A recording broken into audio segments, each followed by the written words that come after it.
मैं सारिका अग्रवाल विजेता एकेडमी में आप लोगों का स्वागत करती हूँ। जिन भी स्टूडेंट्स ने भाग 1 नहीं देखा है तो वो डिस्क्रिप्शन बॉक्स में लिंक को ओपन करके भाग 1 को पहले देख सकते हैं। उसके बाद आज भाग 2 हम स्टार्ट करते हैं। तो चलिए फ्रेंड्स स्टार्ट करते हैं भाग 2। आज हम मध्य प्रदेश की भौगोलिक स्थिति और विस्तार के बारे में समझेंगे। मध्य प्रदेश की भारत में भौगोलिक स्थिति क्या है, वो किस अक्षांश किस देशांतर पर स्थित है, तो आइए फ्रेंड्स समझते हैं। भूवैज्ञानिक दृष्टि से मध्य प्रदेश प्राचीनतम गोंडवाना लैंड का भाग है। मध्य प्रदेश जो है वो किस लैंड का भाग है, तो मध्य प्रदेश प्राचीनतम गोंडवाना लैंड का भाग है। महाद्वीपीय विस्थापन सिद्धांत में हम जब इंडियन ज्योग्राफी पढ़ेंगे तो महाद्वीपीय विस्थापन सिद्धांत में हम देखेंगे कि जो पूरा जो पृथ्वी का भूखंड था वो 2 भागों में विभाजित हो गया था। जो उत्तरी भाग था उसे हम अंगारा लैंड कहा और जो दक्षिणी भाग था वो गोंडवाना लैंड कहा गया। तो मध्य प्रदेश जो है वो गोंडवाना लैंड का भाग है।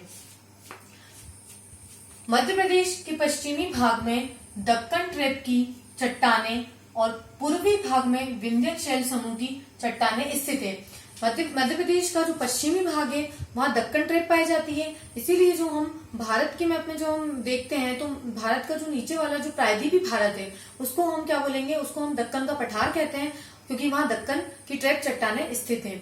इसलिए मध्य प्रदेश का जो पश्चिमी भाग है उसमें दक्कन की ट्रैप स्थित है और पूर्वी भाग में विंध्य शैल समूह स्थित है। एग्जाम में ये क्वेश्चन पूछा जाता है कि मध्य प्रदेश के पश्चिमी भाग में क्या स्थित है, दक्कन की ट्रैप, विंध्य शैल समूह, अरावली पर्वत। तो हमें बताना है दक्कन की ट्रैप और पूर्वी भाग में विंध्य शैल समूह।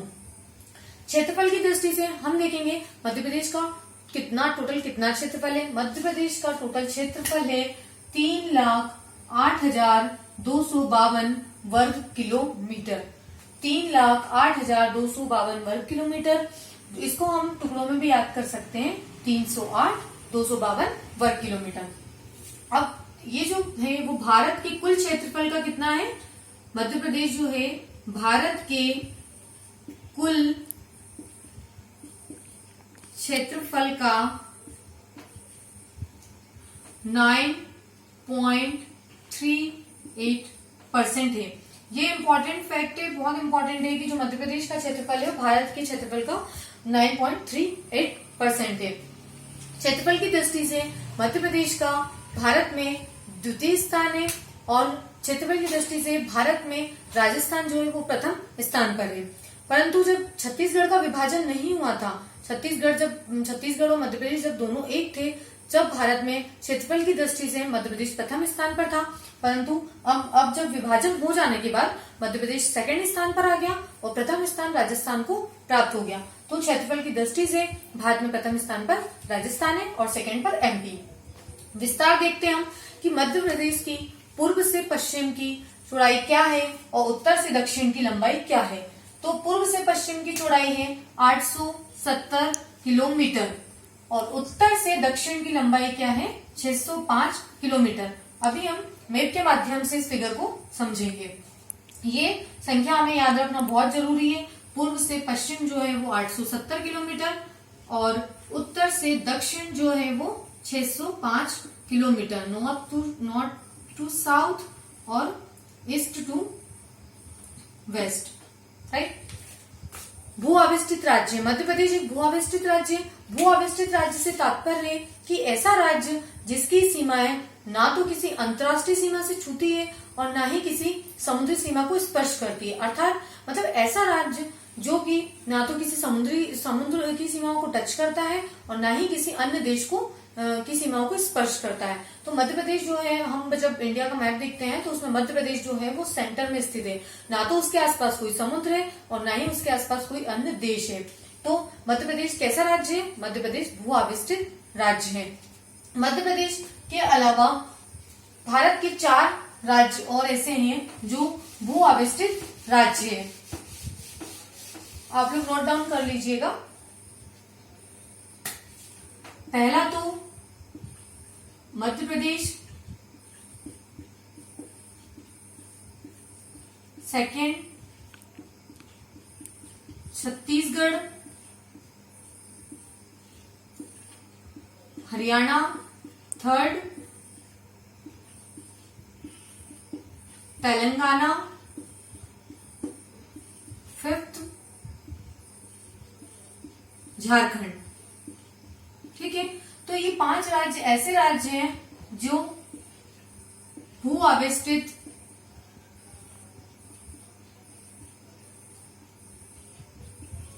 राज्य हैं। तो ये पांचों इंपॉर्टेंट है।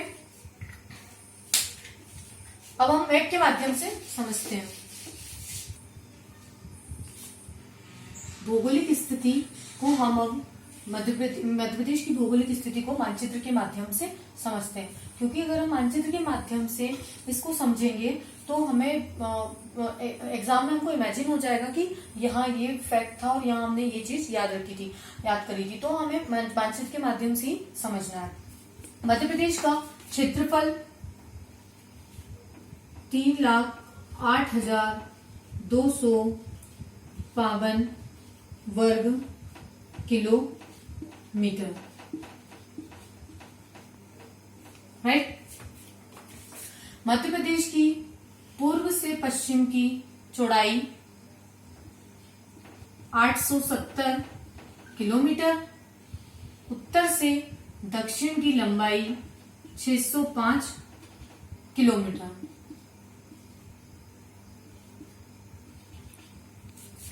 ये जो है 9.38% है भारत के कुल क्षेत्रफल का। ये हमने देख लिया, क्षेत्रफल देख लिया और इसका विस्तार देख लिया, पूर्व से पश्चिम और उत्तर से दक्षिण। अब हम देखते हैं कि मध्य प्रदेश की सीमा को कितने राज्यों की सीमा स्पर्श करती है। तो मध्य प्रदेश की सीमा को 5 राज्यों की सीमा स्पर्श करती है। कितने राज्यों की? 5 राज्यों की सीमा। अब हम मैप में देखते हैं। उत्तर में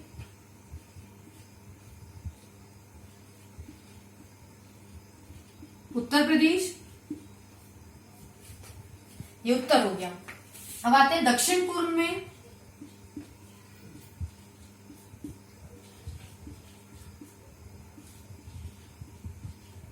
छत्तीसगढ़, दक्षिण पूर्व में छत्तीसगढ़, उत्तर में उत्तर प्रदेश, उत्तर पश्चिम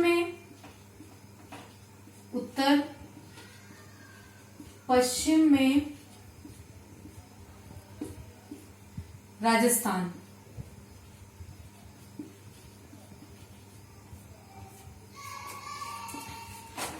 पश्चिम में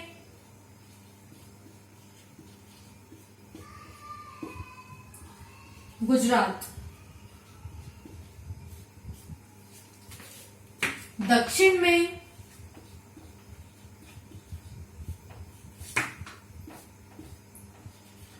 महाराष्ट्र। तो इस प्रकार से हमने देखा है कि मध्य प्रदेश की सीमा को टोटल 5 राज्यों की सीमा स्पर्श करती है। उत्तर में उत्तर प्रदेश, दक्षिण पूर्व में छत्तीसगढ़, उत्तर पश्चिम में राजस्थान, पश्चिम में गुजरात और दक्षिण में महाराष्ट्र। अब हम देखते हैं कि मध्य प्रदेश के सर्वाधिक उत्तरी जिले, मतलब मध्य प्रदेश का उत्तरी जिला कौन सा है, दक्षिणी जिला कौन सा है और पश्चिमी जिला कौन सा है या पूर्वी जिला कौन सा है। मतलब सबसे आखिरी के जो पॉइंट है सब एंड्स में, वो हम देखते हैं।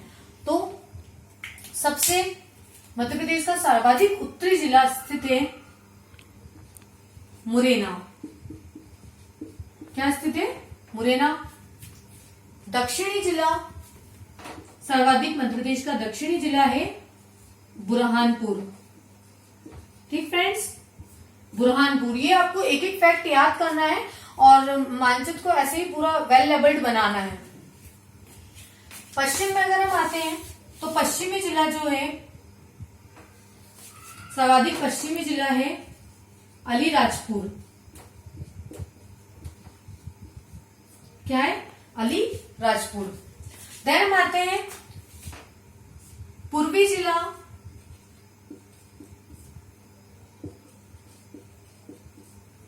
सिंगरौली।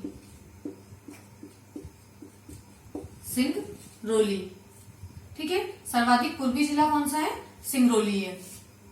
तो फ्रेंड्स, हमने ये देखा कि मध्य प्रदेश के 4 जो है पॉइंट पे हमने देखा है कि उत्तरी जिला, सर्वाधिक उत्तरी जिला मुरैना है, दक्षिणी जिला बुरहानपुर है, पश्चिमी जिला अलीराजपुर है और पूर्वी जिला सिंगरौली है। अब ये जो सिंगरौली है, सिंगरौली की 2-3 फैक्ट इंपॉर्टेंट है जो हम देखेंगे कि सिंगरौली से 82.5 डिग्री पूर्वी देशांतर रेखा गुजरती है। 82.5 पूर्वी देशांतर रेखा है जिसको प्रधान मध्याह्न रेखा कहा जाता है। वो मध्य प्रदेश के एकमात्र सिंगरौली जिले से होकर गुजरती है। ये प्रश्न पूछा जाता है कि मध्य प्रदेश का एकमात्र जिला कौन सा है जहां से 82.5 डिग्री पूर्वी देशांतर रेखा होकर गुजरती है, तो सिंगरौली है। सिंगरौली के बारे में एक और फैक्ट है कि यहाँ सबसे मोटी कोयला परत पाई जाती है और ये ऊर्जा राजधानी के रूप में भी जानी जाती है। ये हम बाद में पढ़ेंगे, पर अभी सबसे इंपॉर्टेंट फैक्ट है कि सिंगरौली में से 82.5 डिग्री पूर्वी देशांतर रेखा होकर गुजरती है, जो कि भारत की मध्याह्न रेखा है, जिसको हम प्रधान मानक समय रेखा भी बोल सकते हैं, जिससे इसका मतलब भारत के जो समय का निर्धारण होता है। इसके अलावा हम देखेंगे कि मध्य प्रदेश के अलावा 82.5 पूर्वी देशांतर जो रेखा है वो अन्य राज्य से भी होकर गुजरती है। भारत के 5 राज्य ऐसे हैं जिनसे 82.5 डिग्री पूर्वी देशांतर रेखा होकर गुजरती है। पहला मध्य प्रदेश के सिंगरौली से, ओके। उत्तर प्रदेश,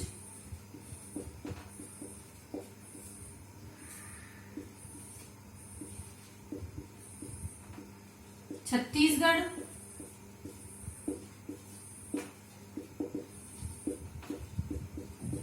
आंध्र प्रदेश और 5th है उड़ीसा। जब हम भारत का मैप देखेंगे, भारत का अगर आप जब भी आप अभी पढ़े इसको देखने के बाद, वीडियो को देखने के बाद, तो आप देखना कि जो 82.5 डिग्री है पूर्वी देशांतर रेखा इस प्रकार से निकलती है। तो यहां हम देखेंगे तो इधर उत्तर प्रदेश आ जाएगा, मध्य प्रदेश आ जाएगा, छत्तीसगढ़, उड़ीसा, उड़ीसा का थोड़ा भाग इधर और सबसे लास्ट में आंध्र प्रदेश। तो ये 5 राज्य ऐसे हैं जिनसे होकर 82.5 डिग्री पूर्वी देशांतर प्रधान मध्याह्न रेखा गुजरती है। अब हम देखते हैं फ्रेंड्स कि इसमें हम कि मध्य प्रदेश की जो भौगोलिक स्थिति में हम मानचित्रीय आधार पर देखते हैं तो 21 डिग्री यहां से स्टार्ट होगा, 21 डिग्री 6 मिनट उत्तरी अक्षांश से ये कोना 26 डिग्री 30 मिनट उत्तरी अक्षांश हो गया है। अब ये वाले कॉर्नर से हम देखेंगे 74 डिग्री 9 मिनट पूर्वी देशांतर से 82 डिग्री 48 मिनट पूर्वी देशांतर तक मध्य प्रदेश स्थित है। हमको याद रखना है कि जो मध्य प्रदेश है वो मध्य प्रदेश जो है भारत के उत्तर पूर्व गोलार्ध में स्थित है और भारत भी जो है वो उत्तर पूर्वी गोलार्ध में स्थित है। तो अभी जो हम नेक्स्ट उसमें देखेंगे तो मैं आपको क्लियर कर दूंगी कि पूर्वी देशांतर और उत्तरी अक्षांश को हमें कैसे समझना है और इस फैक्ट को हमें कैसे याद रखना है। तो फ्रेंड्स ये पूरा मध्य प्रदेश का वेल लेवल्ड भौगोलिक स्थिति जो मैंने इसमें बताई है तो वो आपको याद रखना है। और एक मध्य का जो जिला है वो है सागर। एक फैक्ट ये है, तो उत्तरी जिला मुरैना हो गया, दक्षिणी जिला बुरहानपुर, पूर्वी जिला सिंगरौली, पश्चिमी जिला अलीराजपुर, 5 राज्यों की सीमा छूती है। मध्य प्रदेश का टोटल क्षेत्रफल जो है वो 308,252 वर्ग किलोमीटर है, जो भारत के कुल क्षेत्रफल का 9.38% है। पूर्व से पश्चिम की इसकी जो लंबाई है वो 870 किलोमीटर है, उत्तर से दक्षिण की इसकी लंबाई है वो है 605 किलोमीटर। तो फ्रेंड्स हमने ये पूरा देख लिया है और सिंगरौली से 82.5 डिग्री पूर्वी देशांतर रेखा होकर गुजरती है। ये बहुत इंपॉर्टेंट फैक्ट है, बहुत इंपॉर्टेंट मैप है ये, आप इसको ऐसा का ऐसा ड्रॉ कर लेना। अब हम इसकी थ्योरेटिकल देखते हैं।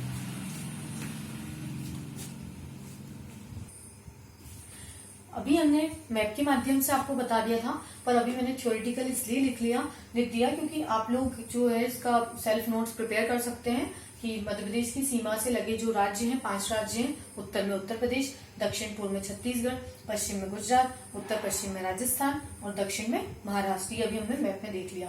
अब मध्य प्रदेश के सर्वाधिक सीमांत जिले, उत्तरी जिला मुरैना, दक्षिणी जिला बुरहानपुर, पूर्वी जिला सिंगरौली, पश्चिमी जिला अलीराजपुर और मध्य जिला सागर। सिंगरौली के जो फैक्ट है वो आपको बताई दिए हैं कि जो मध्य प्रदेश का एकमात्र सिंगरौली ऐसा जिला है जहां से 82.5 पूर्वी देशांतर प्रधान मध्याह्न रेखा होकर गुजरती है और सबसे मोटी कोयला परत भी यहाँ स्थित है और इसको ऊर्जा राजधानी भी कहा जाता है। मानचित्रीय आधार पर हम मध्य प्रदेश की स्थिति को देखते हैं। मानचित्रीय आधार पर मध्य प्रदेश की स्थिति की ये फैक्ट याद रखना बहुत इंपॉर्टेंट है, एग्जाम में पूछे जाते हैं कि मध्य प्रदेश का उत्तरी अक्षांश क्या है और पूर्वी देशांतर क्या है। तो मध्य प्रदेश 21 डिग्री 6 मिनट से 26 डिग्री 30 मिनट उत्तरी अक्षांश तथा 74 डिग्री 9 मिनट से 82 डिग्री 48 मिनट पूर्वी देशांतर। ये जो साइन है ये डिग्री है और ये मिनट है। तो हमको देखना है कि अगर एग्जाम में ये वाला एज इट इज आ जाता है, पर यहाँ अगर उन्होंने चेंज कर दिया कि पूर्वी देशांतर, यहाँ कर दिया उन्होंने उत्तरी अक्षांश, तो आप कंफ्यूज हो जाओगे। जो बच्चे बिगनर्स हैं जिन्होंने अभी मध्य प्रदेश पढ़ना स्टार्ट किया है उन लोगों को उत्तरी अक्षांश और पूर्वी देशांतर में अभी थोड़ा कंफ्यूजन होता होगा। तो हम एक बेसिक कॉन्सेप्ट से मैं आपको समझा दूंगी ताकि ये आपको प्रॉब्लम नहीं होगा। तो आइए हम देखते हैं ग्लोब के माध्यम से। ये ग्लोब है, पृथ्वी है ये, ठीक है।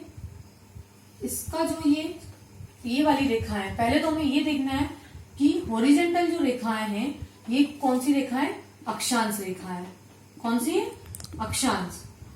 और जो वर्टिकल जो रेखाएं हैं वो रेखाएं हैं देशांतर। आपका ये कंफ्यूजन दूर होना चाहिए कि अक्षांश रेखा कौन सी है, देशांतर रेखा कौन सी है। बहुत लोग इसमें कंफ्यूज होते हैं।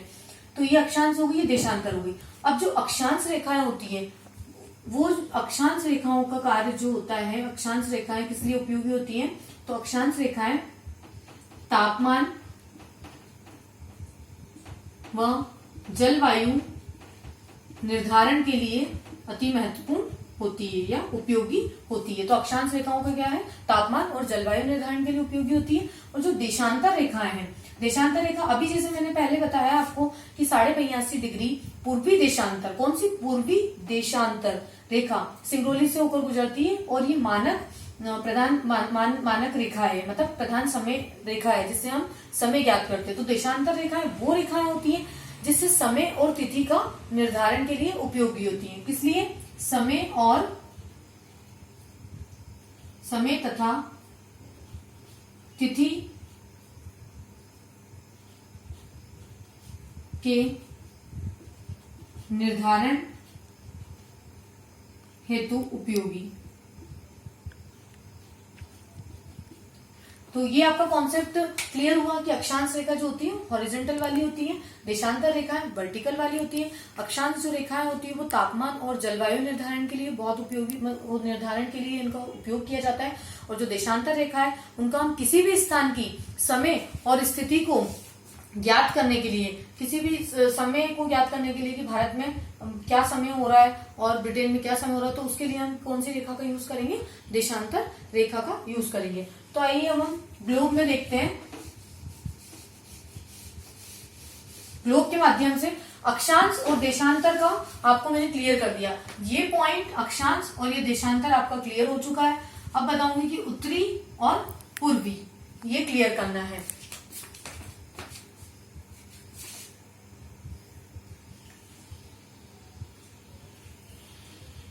ये ग्लोब है, ये पृथ्वी का मानचित्र है।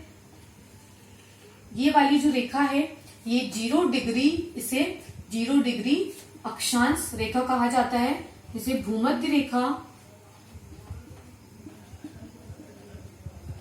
या विषुवत रेखा कहा जाता है। ये कैसी हो गई, ये वाली लाइन अभी आपको बताई थी कि अक्षांश होती है। इसके ऊपर 23.5 डिग्री उत्तरी अक्षांश कौन सी हो जाएगी, कर्क रेखा, जिसके बारे में मैं अभी आपको बताऊंगी। ये कर्क रेखा। अब इसके नीचे वाली जो हो जाएगी 23.5 डिग्री दक्षिण अक्षांश, ठीक। ये कौन सी हो जाएगी, मकर रेखा। तो ये तीनों रेखाएं कैसी हो गई हैं, अक्षांश रेखाएं। अब इन तीनों रेखाओं के बाद जो हमारी 0 डिग्री अक्षांश रेखा है, मतलब भूमध्य रेखा है, विषुवत रेखा, वो पूरी पृथ्वी को 2 बराबर भागों में विभाजित करती है। 2 बराबर भाग, मतलब ये भाग जो है वो उत्तरी गोलार्ध हो गया और ये भाग हो गया दक्षिणी गोलार्ध, राइट। अभी हम यहाँ बात कर रहे हैं उत्तरी मतलब ये वाली भाग की हम बात कर रहे हैं। ये हो गया नॉर्थ, उत्तरी गोलार्ध, और ये हो गया दक्षिणी गोलार्ध, ठीक। अब ये तीनों रेखाएं समझ आ गई हैं आपको। अब हम बात करते हैं देशांतर रेखाओं के बारे में। आपको बताया था कि देशांतर रेखाएं जो होती है वर्टिकल होती है, अक्षांश रेखाएं हॉरिजॉन्टल होती है। तो देशांतर रेखाएं, अब हम देशांतर रेखाओं को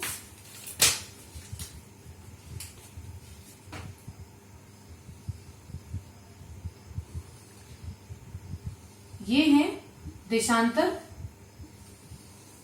रेखाएं। जिस प्रकार हमने 0 डिग्री अक्षांश भूमध्य रेखा देखी है, उसी प्रकार हम देखेंगे कि यहाँ कौन सी होती है 0 डिग्री देशांतर रेखा। यहाँ कौन सी देखिए 0 डिग्री अक्षांश, और यहाँ कौन सी देख रहे हैं 0 डिग्री देशांतर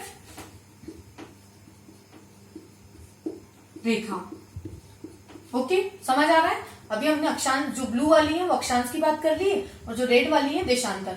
अब 0 डिग्री देशांतर रेखा के इधर कौन सा भाग होता है, पश्चिमी। कौन सा भाग होता है, पश्चिमी देशांतर। 0 डिग्री देशांतर रेखा के इस वाले भाग को पश्चिमी देशांतर कहते हैं, और 0 डिग्री के इस वाले भाग को हम क्या बोलेंगे, पूर्वी देशांतर। समझ आया, ये पूर्वी देशांतर। 0 डिग्री देशांतर रेखा के ये वाला भाग पश्चिमी देशांतर, 0 डिग्री के इधर वाला जो भाग होगा वो पूर्वी देशांतर, और 0 डिग्री अक्षांश रेखा के ऊपर वाला भाग उत्तरी गोलार्ध, और 0 डिग्री भूमध्य रेखा के अक्षांश रेखा के नीचे वाला भाग दक्षिणी गोलार्ध। तो आपको दोनों पॉइंट समझ आ गए, उत्तरी गोलार्ध, दक्षिणी गोलार्ध, और पश्चिमी देशांतर, पूर्वी देशांतर। ब्लू वाली लाइन अक्षांश रेखा और रेड वाली लाइन देशांतर रेखा। अब हम यहाँ कॉन्सेप्ट समझते हैं। ये अपनी पूरी पृथ्वी है। आप इसके बाद अगर आप वर्ल्ड का मैप देखोगे, अभी ये वीडियो देखने के बाद आप वर्ल्ड का मैप देखना। ये हमारी सपोज पृथ्वी है, और यहाँ पे उत्तरी अमेरिका है, यहाँ दक्षिणी अमेरिका है, यहाँ अफ्रीका है ना, और इस यहाँ पर इस सेंटर में इंडिया है, इधर ऑस्ट्रेलिया है ना, और ये इधर यूरोप है। यहाँ इंडिया स्थित है। अभी हमने क्या पढ़ा है कि उत्तरी अक्षांश, तो ये वाला भारत किधर स्थित है, उत्तर पूर्व, और ये कौन सा हो गया, पूर्व वाला पोर्शन। इधर वाला पूर्व पोर्शन हो गया, इधर वाला पश्चिम पोर्शन हो गया, ये वाला उत्तर हो गया, ये दक्षिण हो गया। तो भारत किधर स्थित है, उत्तर पूर्वी गोलार्ध में स्थित है। उत्तर पूर्वी गोलार्ध में अगर स्थित है तो मध्य प्रदेश भी उत्तरी अक्षांश और पूर्वी देशांतर। अब एकदम आपका डाउट पूरा क्लियर हो गया होगा कि भारत और मध्य प्रदेश, भारत में जो मध्य प्रदेश है वो उत्तर पूर्वी गोलार्ध में स्थित है। ये वाले आपको अक्षांश देशांतर का भी पूरा क्लियर हो गया है। और ये हमारे इधर आएंगे तो हम अमेरिका वगैरह, पश्चिमी हम बोलते हैं, पश्चिमी सभ्यता, तो इधर अमेरिका और हम पूर्व में भारत। तो आपको इसके माध्यम से पूरा आपको समझ आ गया है। अब हम बात करते हैं मध्य प्रदेश के पूर्वी और पश्चिमी भाग में 34 मिनट का अंतर है। मध्य प्रदेश का पूर्वी और पश्चिमी भाग से तात्पर्य है कि अगर अलीराजपुर में 5 बज रहा है तो सिंगरौली में कितना बजेगा, 5:34 बजेगा। और ये हम इंडियन ज्योग्राफी में आपको डिटेल से बताऊंगी, अभी बहुत ये ज्यादा डिटेल हो जाएगा तो आपका सब पहुंच हो जाएगा। तो बस इतना याद रखना है कि पूर्वी और पश्चिमी भाग में 34 मिनट का अंतर होता है। अब हम बात करते हैं कर्क रेखा की। अभी हमने देखा कर्क रेखा कैसी रेखा है, तो कर्क रेखा जो है वो 23.5 डिग्री उत्तरी अक्षांश। अब आपको समझ आ गया कि मैं उत्तरी अक्षांश क्यों लिख रही हूँ, क्योंकि ये जो कर्क रेखा है ये उत्तर में है, और कैसी रेखा है कर्क रेखा? अक्षांश रेखा है। जो ये वाली लाइन है हॉरिजेंटल, वो सब अक्षांश रेखा है। तो हम कर्क रेखा के पीछे क्या लिख रहे हैं? उत्तरी अक्षांश, क्योंकि वो उत्तर में स्थित है। अगर मकर रेखा होती तो हम क्या लिखते? 23.5 दक्षिणी अक्षांश, क्योंकि मकर रेखा भी कैसी है? अक्षांश रेखा है। अब जो प्रश्न पूछा जाता है उसमें ये भी प्रश्न पूछ लिया जाता है कि इनमें से कौन सी रेखा, कौन सी अक्षांश रेखा मध्य प्रदेश से होकर गुजरती है। तो हमें अक्षांश रेखा के बारे में पता होना चाहिए कि कर्क रेखा भी अक्षांश है और मकर रेखा भी अक्षांश है। इधर आर्कटिक, इधर अंटार्कटिक, दोनों चारों रेखाएं कैसी हैं? अक्षांश रेखाएं ये। तो मध्य प्रदेश से जो होकर गुजरती है वो कर्क रेखा होकर गुजरती है। कर्क रेखा को 23.5 उत्तरी अक्षांश रेखा भी कहा जाता है, और मध्य प्रदेश के 14 जिलों से होकर कर्क रेखा गुजरती है। अब ये 14 जिले जो हैं उसमें है रतलाम, उज्जैन, आगरमालवा। पहले क्या था? पहले शाजापुर था, परंतु 16 अगस्त 2013 को जब आगरमालवा मध्य प्रदेश के 51 जिले के रूप में सामने आया तो वो शाजापुर से विभाजित होकर अब कर्क रेखा कहां से गुजरती है? आगरमालवा। अगर आपको ऑप्शन में शाजापुर दिखता है, कंफ्यूज होने के लिए ऑप्शन शाजापुर आ सकता है, तो आपको शाजापुर नहीं लगाना है, आपको आगरमालवा ऑप्शन लगाना है। राजगढ़, भोपाल, विदिशा, रायसेन, सागर, दमोह, जबलपुर, कटनी, उमरिया, शहडोल, अनूपपुर, ये 14 जिले हैं जिनसे होकर कर्क रेखा गुजरती है। मध्य प्रदेश के 14 जिलों से कर्क रेखा होकर गुजरती है और भारत के 8 राज्यों से होकर कर्क रेखा गुजरती है। उन 8 राज्यों का नाम मैं, भारत के ऐसे 8 राज्य हैं जिनसे होकर कर्क रेखा गुजरती है। ये वाली जो आप 14 जिले हैं ये आपका इसका एमपी का मैप लीजिएगा और ये पूरा सीक्वेंस एज इट इज है, आप इसे सीक्वेंस वाइज इसे याद कर लीजिएगा। कर्क रेखा का एक और फैक्ट है कि कर्क रेखा एकमात्र विश्व की, माही नदी एकमात्र विश्व की ऐसी नदी है जो कर्क रेखा को 2 बार काटती है। माही नदी कर्क रेखा को 2 बार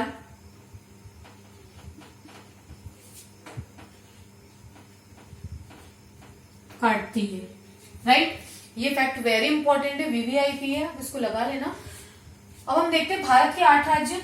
मैं इसलिए आपको 14 जिलों के साथ 8 राज्य इसलिए बता रही हूँ क्योंकि कुछ फैक्ट ऐसे हैं जो हम कंपेयर करके पढ़ेंगे तो ज्यादा हमें इजी रहेगा। हम जब भी उस नोट को उठाएंगे तो हम देखेंगे कि मध्य प्रदेश के 14 जिले ये हैं और भारत के 8 राज्य ये हैं।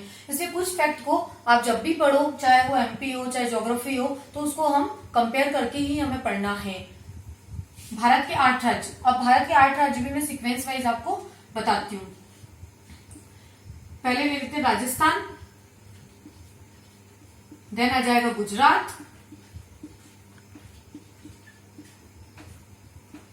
देन मध्य प्रदेश। ये आप जब इंडिया का मैप उठाओगे तो आपको पूरा सीक्वेंस ऐसा एज इट इज मिल जाएगा। छत्तीसगढ़,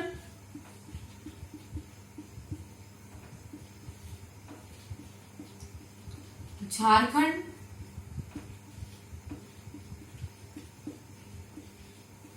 पश्चिम बंगाल। अब पश्चिम बंगाल की बात क्या आ जाता है? बांग्लादेश का पोर्शन आ जाता है। बांग्लादेश के पास में त्रिपुरा, ठीक है, और लास्ट मिजोरम।